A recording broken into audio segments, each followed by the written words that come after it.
شوال کے 6 روزے امام ابو حنیفہ کے نزدیک مکروہ ہیں، اس کی کیا وجہ ہے؟ اس کی تعویل کی ہے علماء نے کہ ابتدائے اسلام میں اس بات کا خطرہ تھا کہ رمضان گزرتے ہی لوگ 6 روزے رکھ لیں گے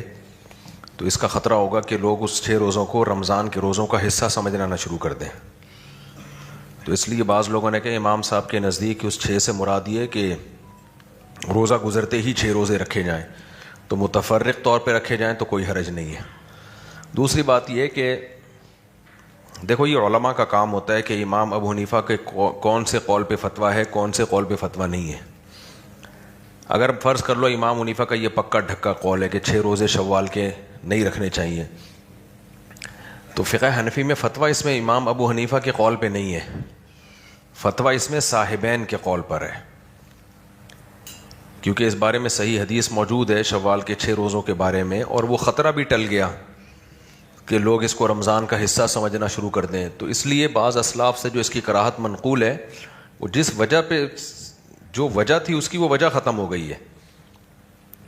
تو اس لیے اب اس میں لے کے بیٹھے رہنا امام صاحب نے اس بارے میں کیا کہا ہے تو کیا ضرورت ہے، جب فقہ حنفی میں یہ قول ہی نہیں ہے،